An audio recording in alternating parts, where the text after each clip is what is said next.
दिल को छू जाए कहानी चैनल में आपका स्वागत है। आज की कहानी का शीर्षक है कफन। ये कहानी मुंशी प्रेमचंद जी द्वारा लिखी गई है।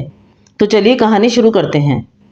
झोंपड़े के दरवाजे पर घीसू और माधव दोनों बाप बेटे एक बुझे हुए अलाव के सामने चुपचाप बैठे हुए हैं और अंदर बेटे की जवान बीवी बुधिया प्रसव वेदना से तड़प रही थी।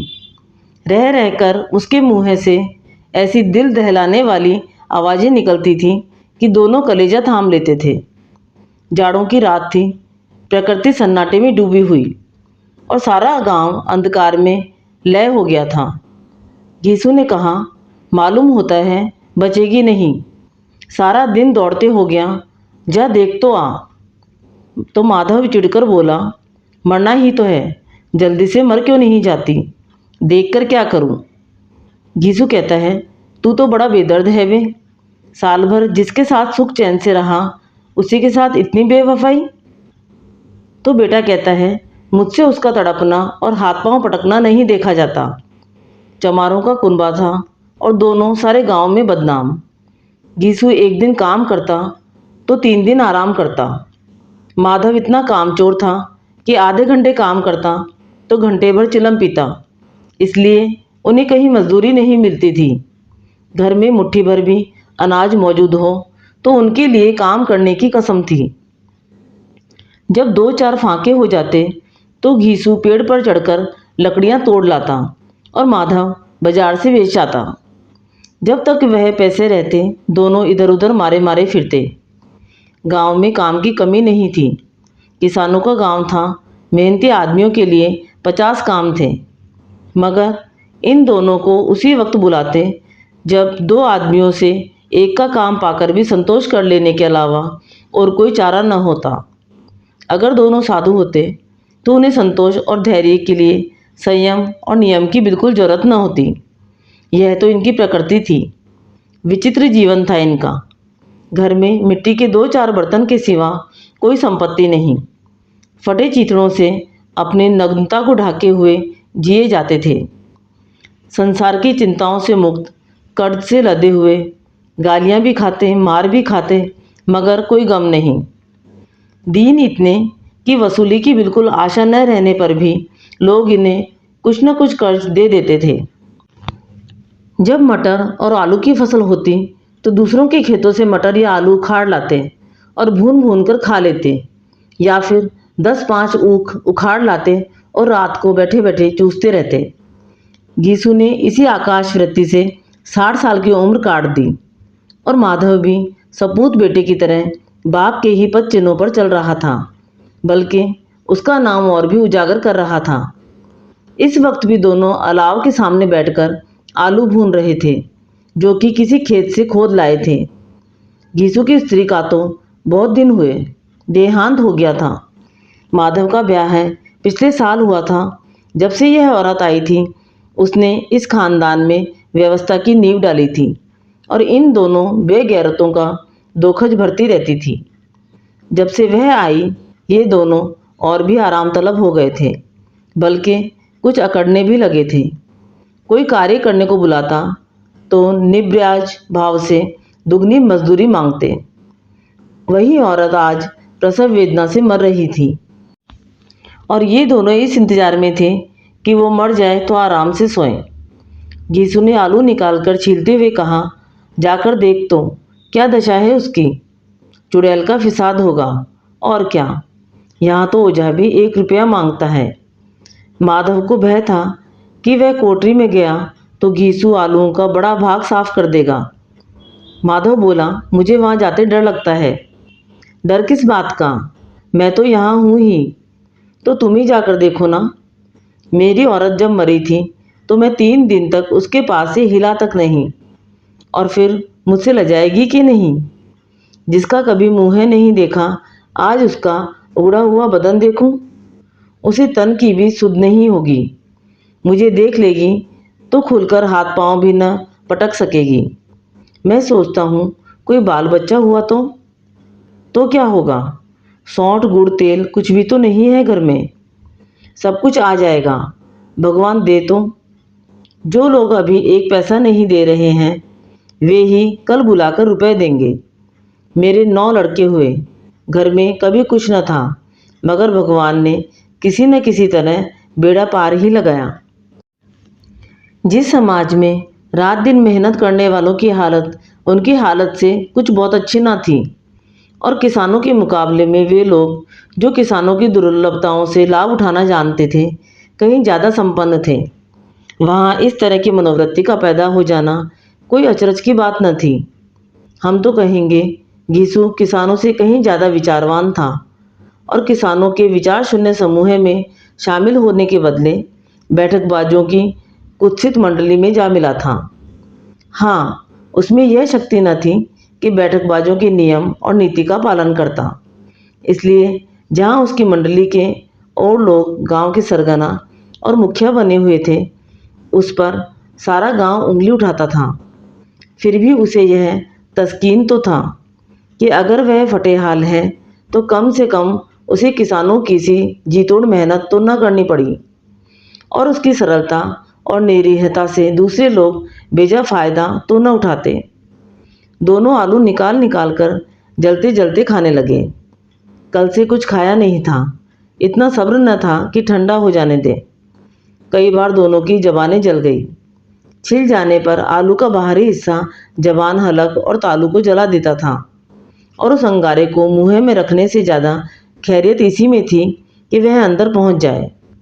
वहाँ उसे ठंडा करने के लिए काफ़ी सामान थे, इसलिए दोनों जल्द से जल्द निकल जाते। हालांकि इस कोशिश में उनकी आंखों से आंसू निकल आते।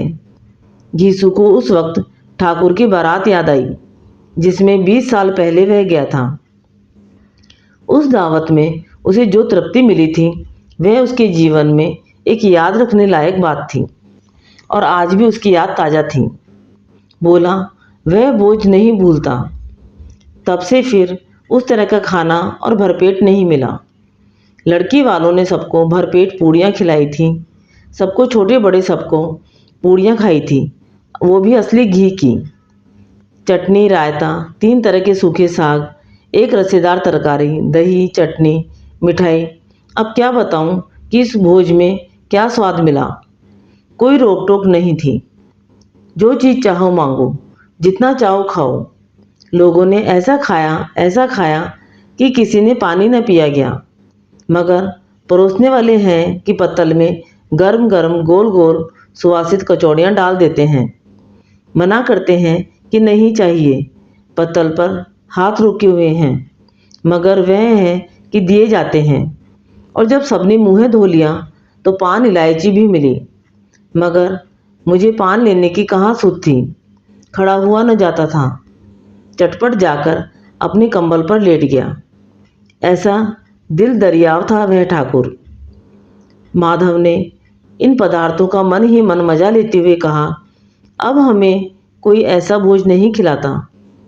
अब कोई क्या खिलाएगा, वह जमाना दूसरा था। अब तो सबको किफ़ायत सूझती है। शादी ब्याह में मत खर्च करो, क्रियाकर्म में मत खर्च करो। पूछो गरीबों का माल बटोर बटोर कर कहाँ रखेंगे।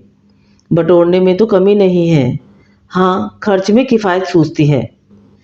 तुमने एक 20 पूरियाँ खाई होंगी, 20 से ज़्यादा खाई थी। मैं 50 खा जाता, 50 से कम मैंने न खाई होगी। अच्छा पका था, तू तो मेरा आधा भी नहीं है। आलू खाकर दोनों ने पानी पिया और वहीं अलाव के सामने अपनी धोतियाँ ओढ़कर पाँव पेट में डाले सो गए, जैसे 2 बड़े बड़े अजगर गेंडुलुआ मारे पड़े हों, और बुधिया अभी तक कर रहा रही थी।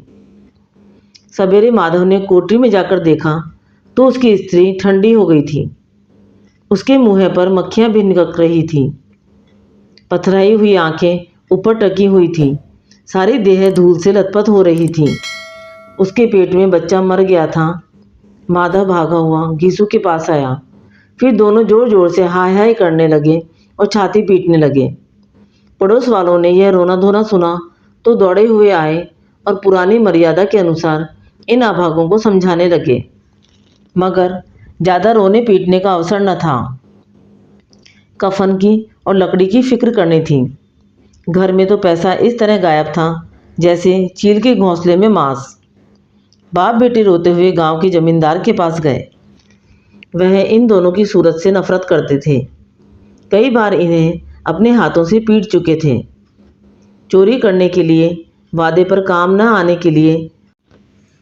जमींदार ने पूछा, क्या है बे घिसुआ, रोता क्यों है? अब तो तू कहीं दिखाई भी नहीं देता। मालूम होता है इस गांव में रहना नहीं चाहता। घीसू ने जमीन पर सिर रखकर आंखों में आंसू भरते हुए कहा, सरकार, बड़ी विपत्ति में हूँ।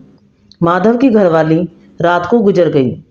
रात भर तड़पती रही सरकार। हम दोनों उसके सिरहाने बैठे रहे। दवा दारू जो कुछ हो सका सब कुछ किया। मुदा वह हमें दगा दे गई। अब कोई एक रोटी देने वाला भी न रहा मालिक। तबाह हो गए, घर उजड़ गया। आपका गुलाम हूँ। अब आपके सिवा कौन उसकी मिट्टी पार लगाएगा? हमारे हाथ में जो कुछ था वह सब उसकी दवा दारू में उठ गया। सरकार की ही दया होगी तो उसकी मिट्टी उठेगी। आपके सिवा किसके द्वार पर जाऊं? जमींदार साहब दयालु थे, मगर घीसू पर दया करना काले कंबल पर रंग चढ़ाना था। जी में तो आया, कह दे, चल दूर जा यहाँ से। यूँ तो बुलाने से भी नहीं आता। आज जब गरज पड़ी तो आकर खुशामद कर रहा है, हरामखोर कहीं का। लेकिन यह क्रोध या दंड देने का अवसर न था। जीक में कुड़ते हुए 2 रुपए निकालकर फेंक दिए, मगर सांत्वना का एक शब्द भी मुँह से ना निकला। उसकी तरफ ताका तक नहीं, जैसे सिर का बोझ उतारा हो। जब जमींदार साहब ने 2 रुपए दिए तो गांव के बनिए महाजनों को इनकार का साहस कैसे होता। घीसू जमींदार के नाम का ढिंडोरा भी पीटना जानता था। किसी ने 2 आने दिए तो किसी ने 4 आने। 1 घंटे में घीसू के पास 5 रुपए की अच्छी रकम जमा हो गई। कहीं से अनाज मिल गया, कहीं से लकड़ी। और दोपहर को घीसू और माधव बाजार से कफन लाने चले। इधर लोग बांस वांस काटने लगे। गांव की नर्मदिल स्त्रियां आ आकर लाश देखती थीं और उसकी बेबसी पर 2 बूंद आंसू गिराकर चली जाती थीं। बाजार में पहुंचकर घीसू बोला, लकड़ी तो उसे जलाने भर को मिल गई हैं, क्यों माधव? माधव बोला, हाँ लकड़ी तो बहुत है, अब कफन चाहिए। तो चलो कोई हल्का सा कफन ले लें। हाँ और क्या, लाश उड़ते उड़ते रात हो जाएगी। रात को कफन कौन देखता है? कैसा बुरा रिवाज है कि जिसे जीते जी तन ढकने को चिथड़ा भी न मिले, उसे मरने पर नया कफन चाहिए। कफन लाश के साथ जल ही तो जाता है, और क्या रखा रहता है। यही 5 रुपए पहले मिलते तो कुछ दवा दारू कर लेते। दोनों एक दूसरे के मन की बात ताड़ रहे थे। बाजार में इधर उधर घूमते रहे। कभी इस बाजार की दुकान पर गए तो कभी उस दुकान पर। तरह तरह के कपड़े रेशमी और सूती देखे, मगर कुछ जचा नहीं। यहाँ तक कि शाम हो गई। तब दोनों न जाने किस दैवी प्रेरणा से एक मधुशाला के सामने जा पहुँचे और जैसे किसी पूर्व निश्चित व्यवस्था से अंदर चले गए। वहाँ जरा देर तक दोनों असमंजस में खड़े रहे। फिर घीसू ने गद्दी के सामने जाकर कहा, साहू जी, एक बोतल हमें भी देना। उसके बाद कुछ चिखौना आया, तली हुई मछली आई और दोनों बरामदे में बैठकर शांतिपूर्वक पीने लगे। कई कुंजियां ताबड़तोड़ पीने के बाद दोनों सरूर में आ गए। घीसा बोला, कफन लगाने से क्या मिलता, आखिर जल ही तो जाता, कुछ बहू के साथ तो न जाता। माधव आसमान की तरफ देखकर बोला, मानो देवताओं को अपनी निष्पापता का साक्षी बना रहा हो। दुनिया का दस्तूर है, नहीं लोग भावनों को हजारों रुपए क्यों दे देते हैं? कौन देखता है परलोक में मिलता है या नहीं? बड़े आदमियों के पास धन है, फूके। हमारे पास फूकने को क्या है? लेकिन लोगों को जवाब क्या देंगे?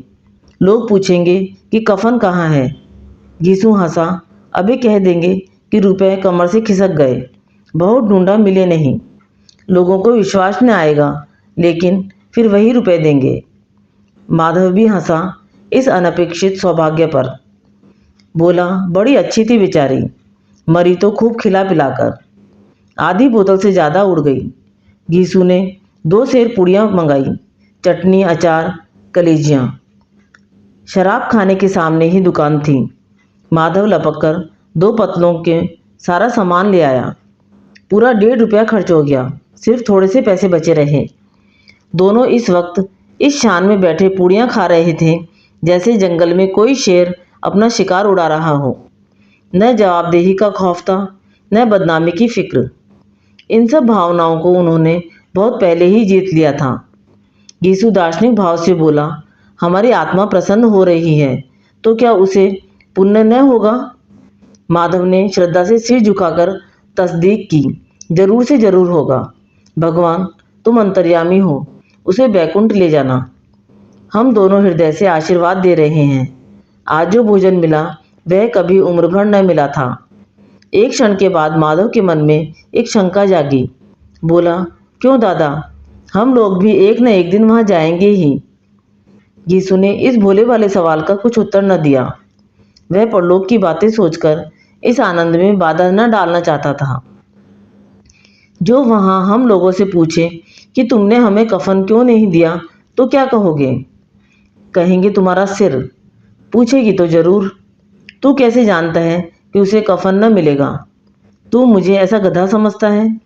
60 साल क्या दुनिया में घास खोद रहा हूँ, उसको कफन मिलेगा और बहुत अच्छा मिलेगा। माधव को विश्वास न आया।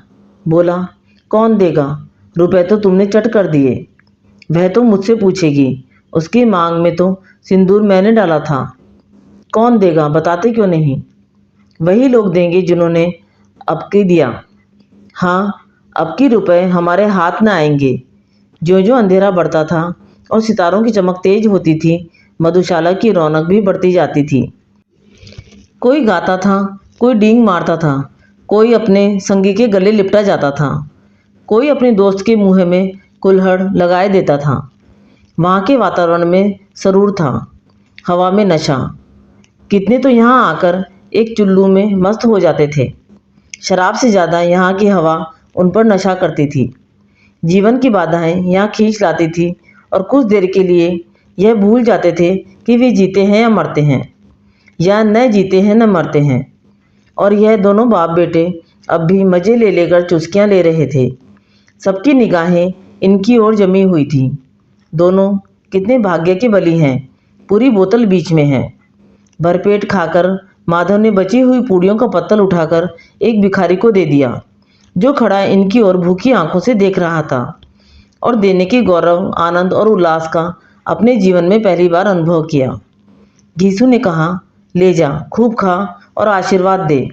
जिसकी कमाई है वह तो मर गई, मगर तेरा आशीर्वाद उसे जरूर पहुंचेगा। रोए रोए से आशीर्वाद दो, बड़ी गाढ़ी कमाई के पैसे हैं। माधव ने फिर आसमान की तरफ देखकर कहा, वह बैकुंठ में जाएगी दादा, बैकुंठ की रानी बनेगी। यीशु खड़ा हो गया और जैसे उल्लास की लहरों में तैरता हुआ बोला, हाँ बेटा, बैकुंठ में जाएगी। किसी को सताया नहीं, किसी को दबाया नहीं, और मरते मरते हमारी जिंदगी की सबसे बड़ी लालसा पूरी कर गई। वह न बैकुंठ जाएगी तो क्या ये मोटे मोटे लोग जाएंगे जो गरीबों को दोनों हाथों से लूटते हैं और अपने अपने पाप धोने के लिए गंगा में नहाते हैं और मंदिरों में जल चढ़ाते हैं। श्रद्धालुओं का यह रंग तुरंत ही बदल गया। अस्थिरता नशे में की खासियत होती है। दुख और निराशा का दौर हुआ। माधव बोला, मगर दादा, बेचारी ने जिंदगी में बड़ा दुख होगा, कितना दुख झेल कर मरी। वह आंखों पर हाथ रखकर रोने लगा, चीखें मार मार कर। यीशु ने समझाया, क्यों रोता है बेटा? खुश हो कि वह माया जाल से मुक्त हो गई, जंजाल से छूट गई।